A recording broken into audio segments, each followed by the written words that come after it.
Iya, berita kedua ini tentang ini ya, kasus direktur pemberitaan JAK TV ini yang menjadi tersangka ya dalam kasus CPO ya. Ini kan menarik perhatian ya, bagaimana jurnalis ini ya, kayak jurnalis atau wartawan itu kok. Tapi pasal yang ada ya dalam pemberitaan itu terkena obstruction of justice ya, atau menghalang-halangi proses penyidikan. Jadi ini sekali lagi kalau kita boleh melihatnya dari dua segi ya. Yang pertama ada segi jurnalistiknya gitu ya. Kalau segi jurnalistiknya tentu saja apa pemberitaan yang ada itu tidak boleh disengketakan secara pidana ya. Dalam artian jangan kasus dalam artian pemberitaan itu menjadi kasus pidana, karena itu kan kasus pemberitaan itu adalah lex specialis ya, kasus khusus gitu ya, dalam artian tidak ada sangkut paut dengan pidana. Nah tapi kalau dalam kasus ini direktur JAK TV ini dia kan kalau dari pemberitaan seperti itu ya, arah kebijakannya ataupun arahan soal jurnalistik ya.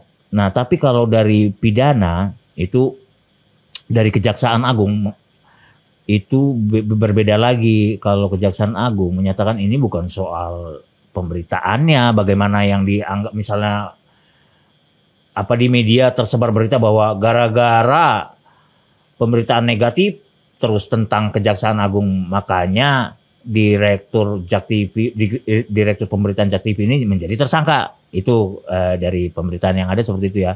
Tapi sekali lagi Kejaksaan Agung dalam konferensi persnya juga bersama Dewan Pers pada saat itu Ibu Nini itu menyatakan, Kemenkumham Harley Siregar menyatakan tidak, bukan itu, bukan pemberitaannya sama sekali tidak ada, tapi bagaimana direktur pemberitaan JAK TV itu sudah bersepakat, ada permufakatan jahat ya, sudah bersepakat soal bagaimana kasus itu, misalnya kasus yang diusut adalah kasus CPO itu tidak sampai terkuak tuntas ya, seperti itu. Jadi bagaimana juga diberikan suap oleh pengacara seperti itu ya. Nah itulah yang menjadi poin hukum dari Kejaksaan Agung gitu. Itu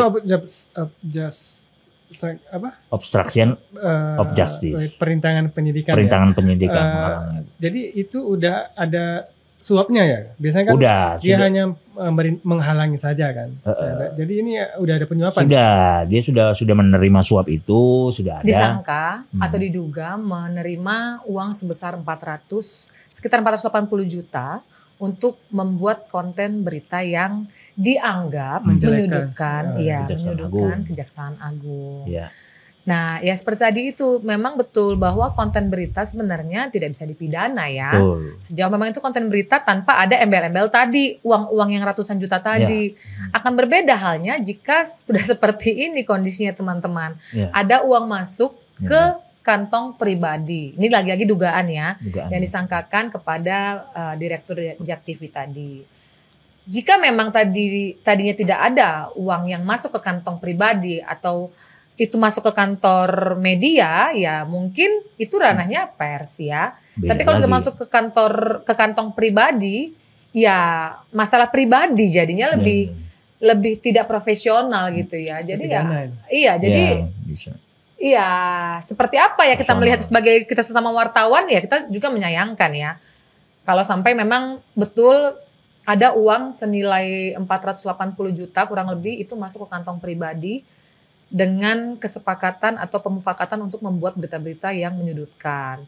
Dan lagi-lagi kita memang harus kembali pada kode etik jurnalistik teman-teman ya. Kita harus ingat apapun berita yang kita buat itu memang harus cover both side. Jadi kita harus meminta tanggapan, meminta klarifikasi, konfirmasi dari pihak lain yang kita beritakan. Jangan hanya sebelah saja. Itu untuk ya seperti ini sebenarnya untuk mengantisipasi atau membentengi kita sendiri sebagai wartawan supaya kita jangan sampai terjerat hukum sebenarnya. Seperti itu sih sebenarnya. Jika kode etik ini dijalankan dengan baik, tidak perlu akan ada perintangan penyidikan yang disangkakan kepada direktur JAK TV tadi.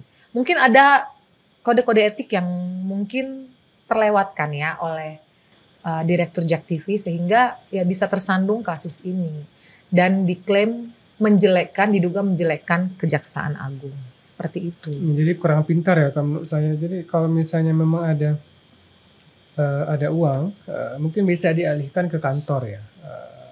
Kemungkinan besar itu adalah kerjasama, dan kalau misalnya memang masuk ke ranah penyelidikan atau penyidikan, kemungkinan kita bisa memakai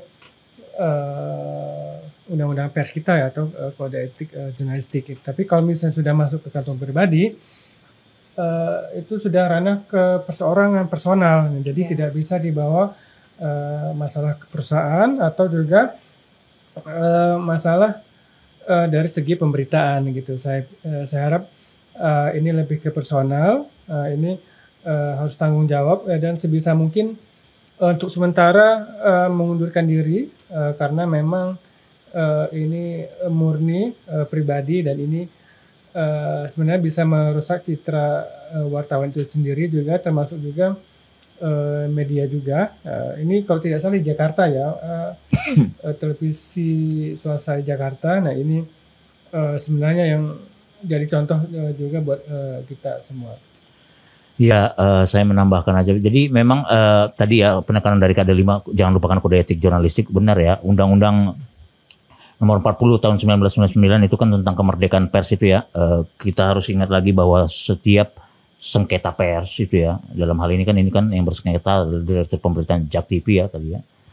Itu dengan pihak lain gitu ya.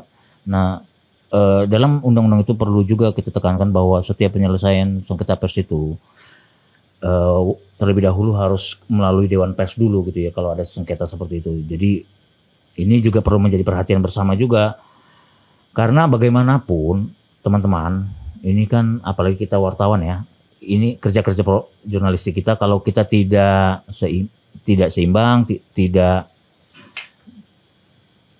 baik gitu ya dalam menyikapi ini, kita tentu juga berada dalam ancaman juga seperti itu teman-teman. Jadi saya kira tadi itu benar, sebelum memutuskan sekali lagi bahwa itu adalah obstruction of justice, menghalang-halangi penyelidikan, terlebih dahulu saya kira selesaikan di Dewan Pers bahwa ini adalah berkomunikasi lah ya, membuka dialog bahwa ini memang ada unsur pidananya, bukan pada berita. Itu saya kira itu poin ke depan lebih terbuka lagi, seperti membuka dialog seperti itu. Saya kira itu ya mengenai pemberitaan, bagaimana berita soal Direktur Pemberitaan JAK TV yang menjadi tersangka obstruction of justice gitu.